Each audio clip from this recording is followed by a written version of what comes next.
We discussed the concern about Trump's name being taken off the ballot in Colorado. Well, the DNC, man, they're doing the same thing. Yeah, I mean, they're just not even hiding that they want to cancel democracy in terms of the Democratic primary. We've got more states that have just decided, even though we've got Dean Phillips, we got Marianne Williamson, we also have Cenk Uygur, even though there's, constitutional questions around his bid. He does have opponents, and they're just canceling primaries in states with no real reason. Put this up on the screen. This is from Marianne. She says, the DNC is at it again. We discovered the Massachusetts Democratic Party intends to include only Joe Biden as their primary candidate on the Massachusetts ballot. She goes on to say that the Dem chair there's misplaced attempt at protecting Joe Biden robs Massachusetts Democrats of their voice and choice in the upcoming election. This action is a flagrant violation of DNC rules and process. She goes on to explain, I want to read this because this is specific to the Massachusetts process. She says, I've actively campaigned in Massachusetts. The Secretary of State has the discretion to include FEC-filed candidates who have received national media coverage, which I have. She definitely has. We hope Secretary of the Commonwealth will protect Massachusetts voters from that state's attempt at circumventing democracy. Massachusetts not alone. Let's put this up on the screen. These are the states now that have just said, yeah, we're just going to anoint Joe Biden. Don't want to hear from the voters. Don't want to even give them a chance to, cast a ballot. Don't even want to pretend like we're doing anything other than just giving Joe Biden our full support. Tennessee, North Carolina, Massachusetts, and as we had covered before, Florida.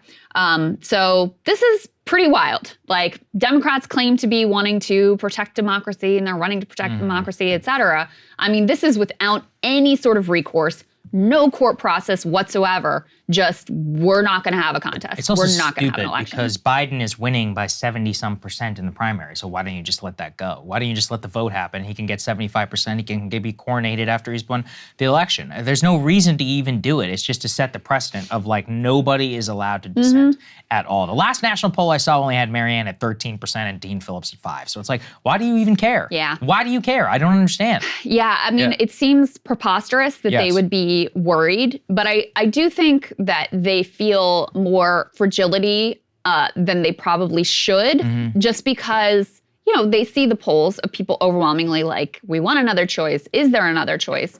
And so I think they're fearful that if there's a recognition that, oh, you actually do have other options, and there is an actual weighing of like, all right, well, who are the candidates and what do I think? And do I want to go in another direction? I think they're very fearful of that dynamic playing out. And so that's where these incredibly heavy-handed tactics come in. And let's not forget also, I mean, there have been heavy-handed tactics from the beginning, just in terms of rearranging the primary states to front load the ones that Joe Biden feels most secure in, South Carolina, first and foremost. Now, that's created some problems for him actually in New Hampshire, which has in their, I don't know if it's a law or constitution, that they have to be the first in the nation primary. They're going forward with it. Joe Biden is not going to be on the ballot. There's like a write-in campaign for him.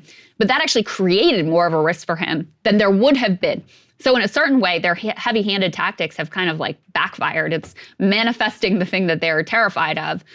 Dean Phillips weighed in on this as well. Man, there have been some hatchet jobs on Dean Phillips lately, too. We're going to get into that in a minute. His caucus, his fellow caucus members are furious with him at stepping out of line. He says Democrats cannot be the party of democracy while shamelessly suppressing it. President Biden and party leaders must be on the record about whether they support the suppression of Democrats. No wonder Americans under 30 plan to vote for Trump over Biden by 6 points. Dan? Yeah, I mean, look, good for him, and he is kind of laying it all out on the line. But we should highlight, I think this probably gets to what you're talking about, is that they don't want any outlet, especially now, for some of the anger over Biden. You found this particular clip. NBC News interviewed some young voters who said that they won't vote for Biden. Let's take a listen. Do you plan on voting for him this time around? No, not anymore. The 23-year-old was part of the surge in young voters in the liberal Dane County that helped Biden flip the battleground state 3 years ago. He's now angry at the president over his support for Israel's invasion of Gaza.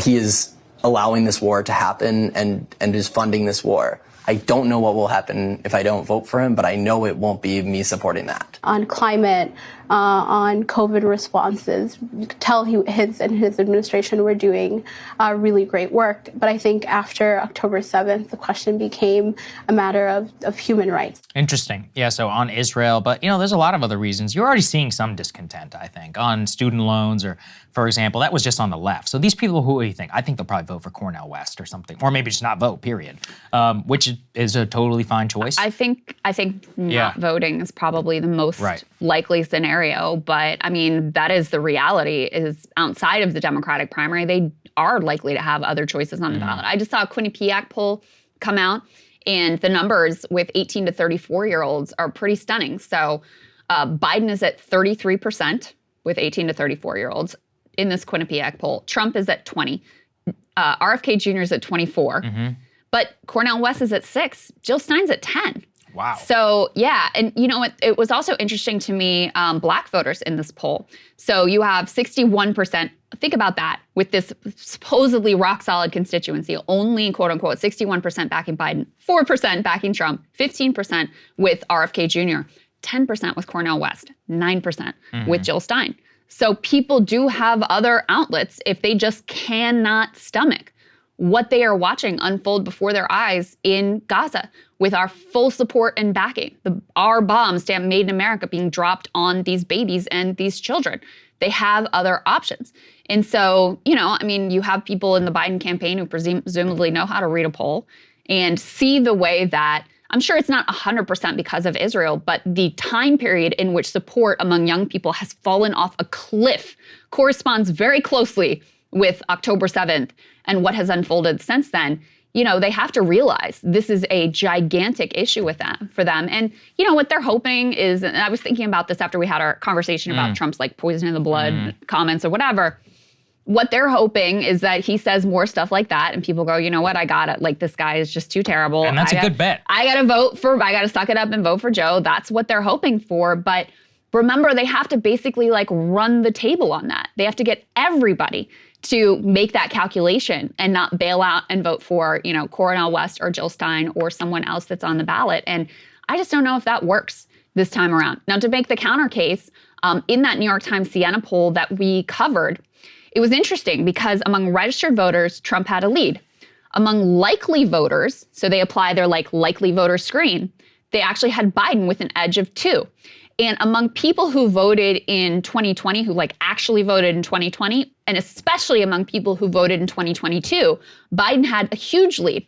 So among people who are the more reliable voters, his calculation is basically working out. So in any case, we'll see. But, you know, I think it does expose part of why they're engaging in these very heavy-handed tactics, even though you would think that he would look at these polls where he's up tremendously and be like, oh, I've got this. There's nothing to worry about. Yeah, I think it more is about denying an escape valve of some kind for any of the discontent that's been brewing now for some time. And fundamentally, that's very undemocratic. The last thing I wanted to show you here, I mentioned this like absolute hatchet job on Dean Phillips, who, you know, I think for people in DC, Democrats in DC, like it's one thing for a Marianne Williamson. Right, it's she's not one in the thing system. For a Cenk Uygur. They're outside the system. They already see them as basically like traitors to the cause, right? So when they jump in the race, that's one thing. But for Dean Phillips, this like centristy, normie Democrat who is an elected member of Congress to come out and run against Joe Biden. Apparently, people have a lot of feelings about that. Put this up on the screen. This is from Axios. Here's some of the on-the-record quotes that they got from his fellow party members in Congress. Representative Robert Garcia called Phillips' campaign a total joke, very disrespectful of the president and the party, saying he's torched his reputation. Steny Hoyer, Dean Phillips is not going to win any primary. I think he's not helpful to the country. Sidney Kamlanger Dove, I don't know, I brutalized that. Sorry, Sidney. He seems to be taking a page out of the Trump playbook. It makes me wonder if he's a real Democrat. One senior House Democrat described the feeling toward Phillips within the Democratic caucus as pure hatred, saying many members are pissed about his attacks on Biden. And you know where this energy comes from, Saagar? It's embarrassing to them. Yes, it is. Because he's right.